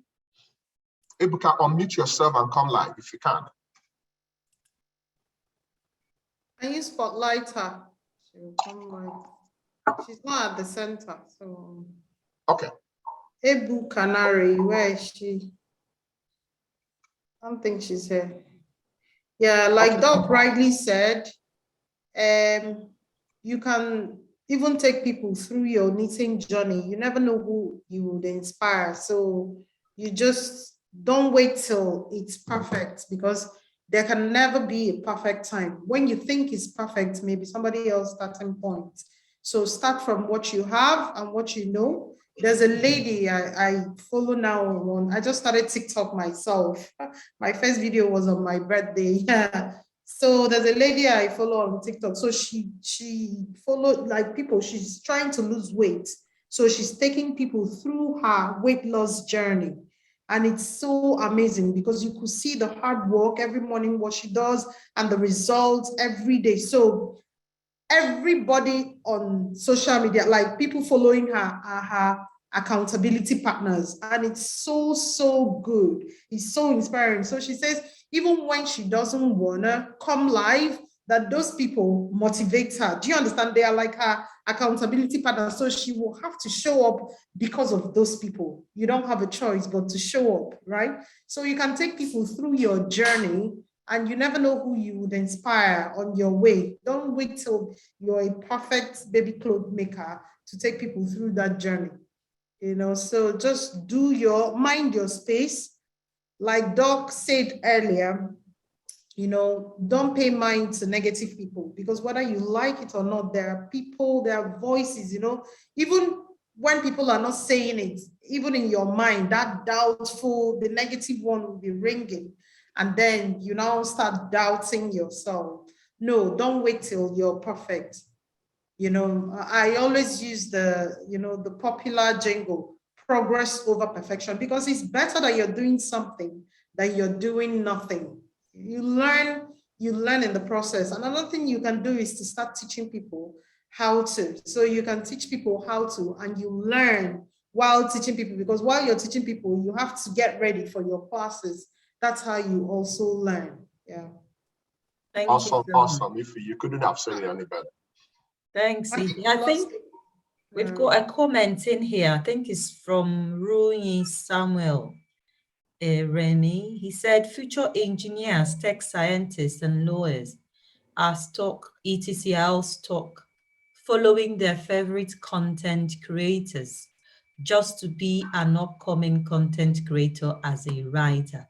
They are diverting from their path. Before they know it, 5 years has passed and growth in career choice is slowed because they forgot following up themselves and worked in the shadows of their social media celebrating. Most youths are losing it, of course, before being digital. Before, being digital is a skill to be embraced, but now getting rid of social media addiction is now the skill before becoming productive in the social media environment. That's about dealing with the negativity as well. Yes, so I think Amanda is here. Let me see if does anyone have any question for her? Or do you want to add to the topic, Amanda, just to say one or two things?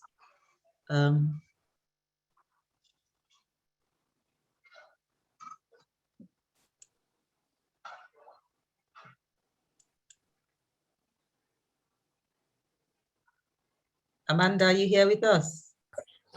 Hello. Yes, I am. Sorry, can you please repeat the last line you said?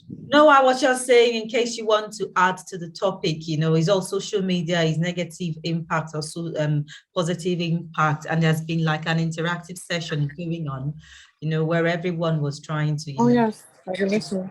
Yes, but I don't know if you have anything. I honestly have. No, I feel like anything I add is simply just repeating what has already been said. The last two speakers really did hit the nail on the head with their opinions and their suggestions as well. So I completely agree with what they said. And yes, I have nothing to add, unfortunately. That's perfectly fine. Thank you so much, Amanda. You're welcome. So if we don't have any questions, I suppose that's pretty much what we have for today. But no, we have our music presenters here. They've been waiting. I was going to come to that. Okay. So before we go, or before we call it a day, we just need to relax a little bit and let all the information, all the good talks and all the admonitions, suggestions, from our speakers and from everyone here who have shared their experience to sink in, so while we listen to our artists who are gonna, serenade us with their beautiful voices. And I would like to invite, I believe we have in the house Gladys Ify, is that correct? Yes, she is. She's ready. Come on then. Perfect. So I want to invite our artist for today, Miss Ifoma Gladys Ewe. She's a gospel musician and was a one-time contestant of the Nigerian Idol back in 2011. She is an experienced IT, cybersecurity, and project management professional, but then with a keen interest in music, a singer and a lover of music. So Gladys, if you're ready, let's hear you.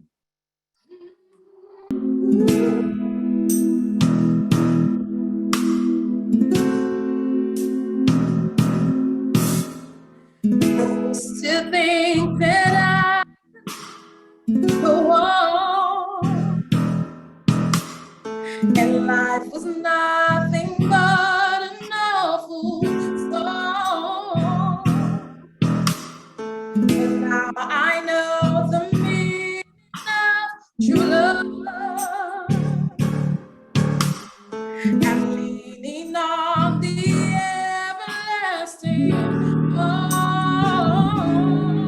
and I can see it,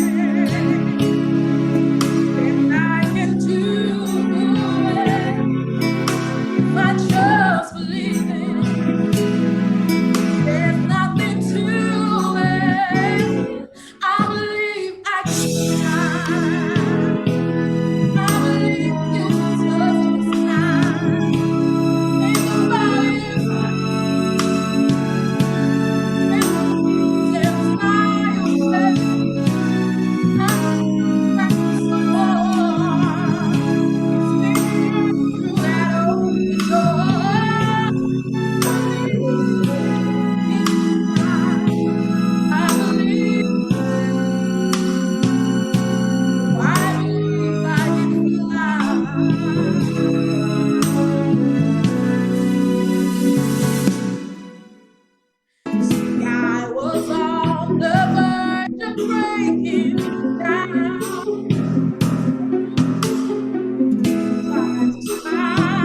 feel,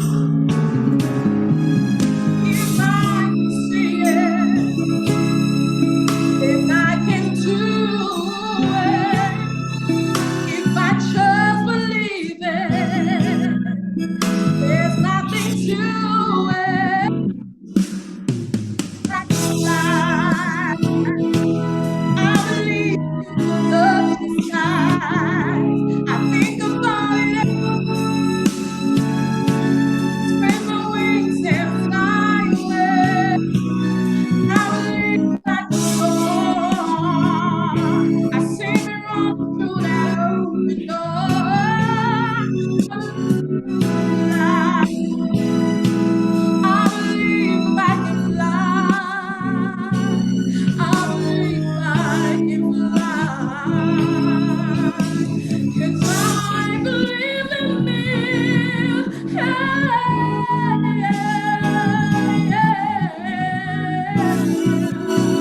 Oh, if I can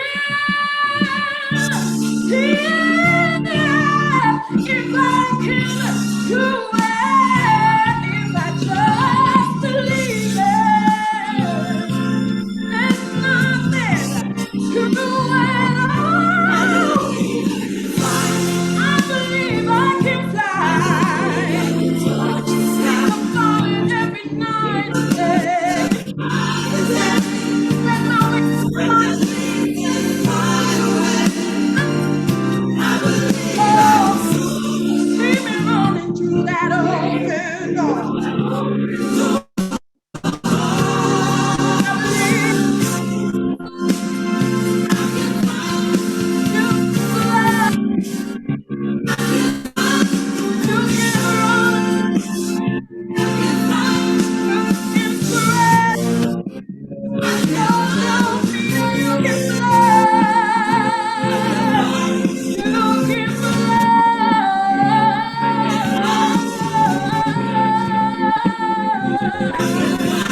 If you just spread your wings, you will fly.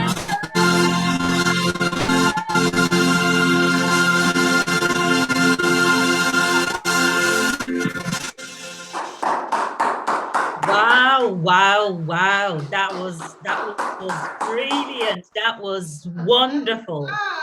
Wow. Thank you so much, Gladys. Honestly, that was a message for us today, adding up to all that's been said. If I can see it, then I can do it. And then if I believe it, then there's nothing to it. Of course, I believe I can fly. So it all lies within our powers. What you believe, sure you can do it. Let your mind conceive it, then it's definitely achievable. Thank you for that powerful music. Thank you for that powerful song. There's one more performance by somebody else on the studio. Okay, so I think we've got, is it NG the Great? Yes, indeed. Okay, wow. Should I play the track now? So yes, we're in for, some scintillating, time with some nice voices this afternoon. Okay, let me pause first and share the sound.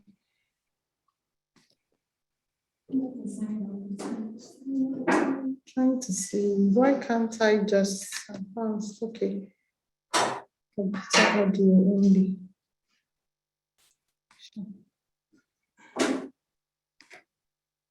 Okay. What is this? Oh, hey, yeah. Don't change your mind.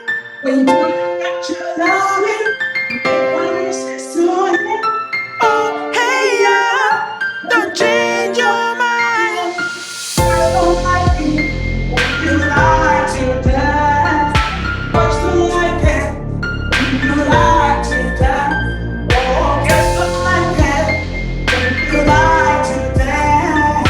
Much to like it when you lie to death. I promise it's a bond, that's turning into the wrong. I promise it's a bond, that's turning into the wrong. Keep your promise to her. Keep your promise to her. Keep your promise to him. Keep your promise to him. Keep your promise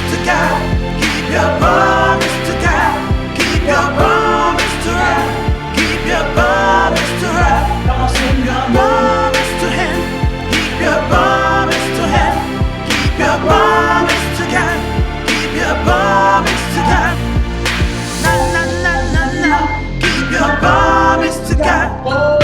Na na na na na. Keep your promise to God. Everybody say, there's no like you. You lie to die. What's the like it? You lie to die. Yeah. There's no like it. When you lie to die. What's the like it? When you lie to die. Come on, sing now. Na na na na na. Keep your promise to her. Oh, Na na na na na. Keep your promise to her. yeah. Na na na na na. Keep your promise to God. Na na na na na. Keep your promise to God. God can Make you. help you with love. Help you with love. Your mama is a girl. Your mama is a girl. Your mama is a girl. Your mama is a boy. Love, love, love, love. Love, love, love. Your mama is a girl. Your mama is a girl. Your mama is a boy. Your mama is a boy. Love, love, love, love. Love, love, love, love. Na na na na na. She's your wife, she's the best. Na na na na na. He's your horsey, he's the best. Na na na na na. God is everything to us. Na na na na na. She's your wife, she's the best. She's your Wife, she's the best. He's your horsey, he's the best. She's your wife, she's the best. He's your horsey, he's the best.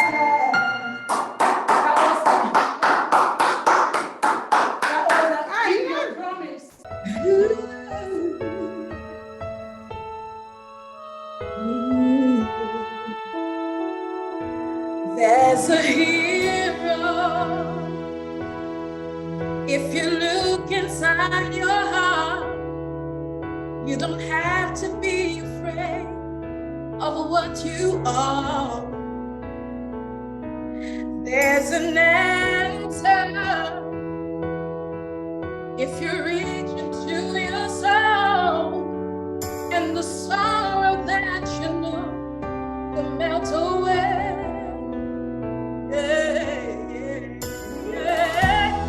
And then the hero comes along with the strength to carry on, and you cast your fears aside, and you know you can survive. Holding on, look inside you and be strong, and you finally see the truth that the hero lies in you.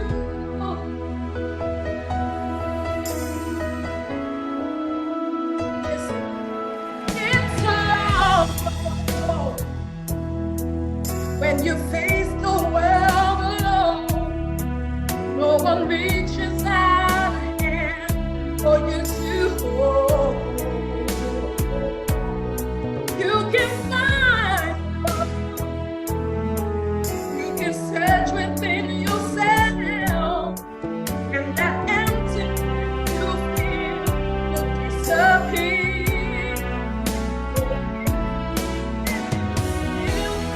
And then the hero comes along with the strength to carry on,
The hero lies in you.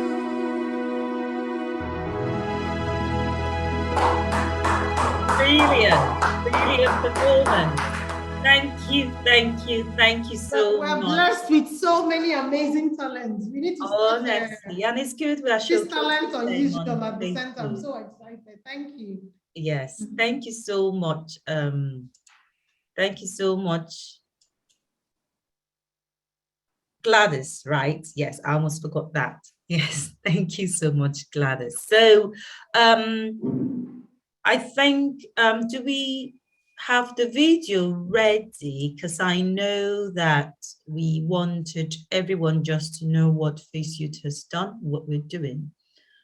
And then we want to show a video which, you know, summarizes everything. Do we have that ready, Ify?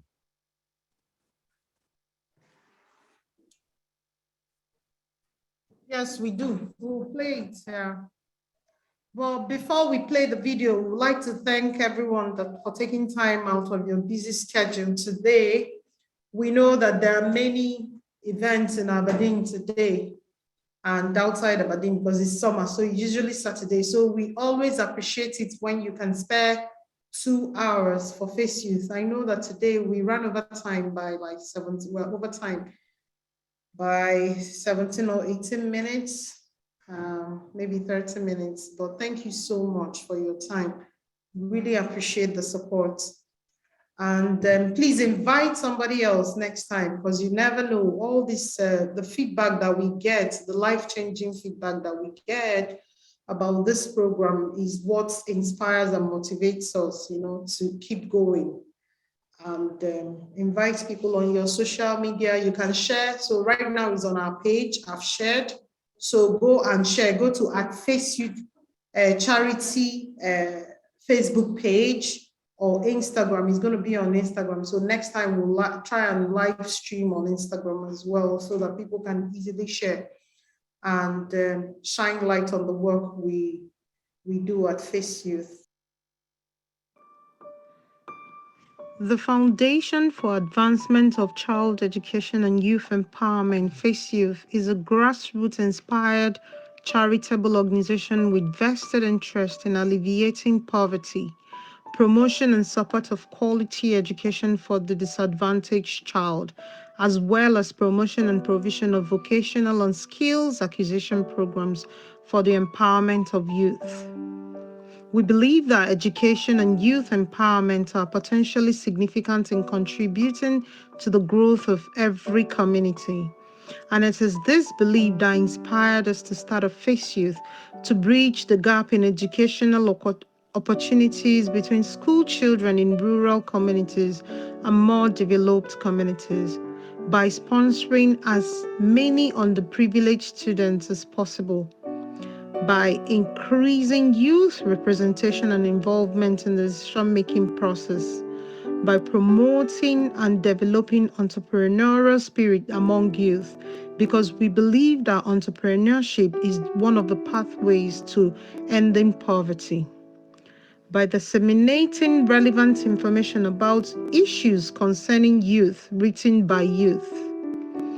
3,500 families are beneficiaries of our Street Food Bank initiative, Mission Love. 250 children are beneficiaries of FACEYOUTH Scholarship Scheme in Nigeria and Malawi, and over 500 children have benefited from the Back to School project between 2017 till date, where educational materials were distributed to 5 different schools in Nigeria. FACEYOUTH have also renovated and established 2 library projects at public/government primary schools in eastern Nigeria. Over 80 young entrepreneurs have been given seed funding to support their business from 2018 till date. Entrepreneurship and mentorship seminars are being organized by FACEYOUTH to empower young people, both physical in Enugu and virtual via Zoom. We believe that mental health needs unashamed conversation. Stigma and lack of understanding are two barriers that keep people, especially those from Africa and other ethnic minority communities, from seeking help regarding their mental health issues. It is in light of this that we launched the monthly Mental Health Awareness and Stigma Reduction Initiative for young people to tackle mental health issues in young people, especially from its onset. Our big project right now is the Eastern Food Bank, which was born out of a seasonal mission love initiative, because we believe hunger is not seasonal. And another big project is our radio school project to take quality education to remote places with radio network in Africa. Like every charity, our greatest need is financial. If you would like to support us, please, all we ask is for you to make a commitment of 1,000 naira monthly or $2 monthly. We understand that the economy is not stable at the moment. We all need a little extra support. But we believe that these little amounts can help us give children in rural communities quality education they deserve and also help alleviate poverty. We promise to keep you up to date on our activities and how we are spending whatever donations or grants we get. If you can spare anything at all, it will be greatly appreciated. If you also like to partner with us or know somebody that would like to collaborate or partner with us, please initiate the introduction.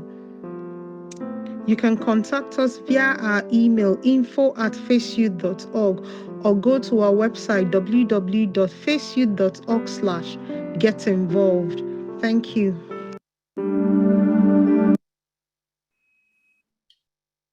Thank you so much for that video. And I believe on that note, we would round up today's seminar.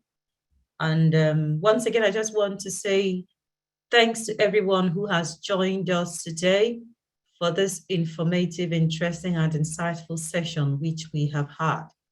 And I want to say a big thank you on behalf of FACEYOUTH to our speakers for today's seminar, Dr. Chudi and Ms. Amanda Iheme. Also, a big thank you to our guest musicians, Ms. Gladys Ewe and NG the Great, for serenading us with their beautiful voices this evening. And to all our attendees who have been with us right from the start up until the end now, we are indeed grateful to you for joining us for today's seminar. And we hope that today has been a very rewarding and useful session for you. Like it was mentioned in the video, if you'd like to partner with FACEYOUTH or to be a volunteer or support the many works that FACEYOUTH is doing, please do get in touch. Details of how to contact FACEYOUTH or get in touch with us will be posted in the chat. So finally, on a final note, once again, I want to say thanks for joining us for our seminar this month. And we hope that you will join us again for our next session coming up next month in June. Do enjoy the rest of your weekend and have a very good evening. Thank you.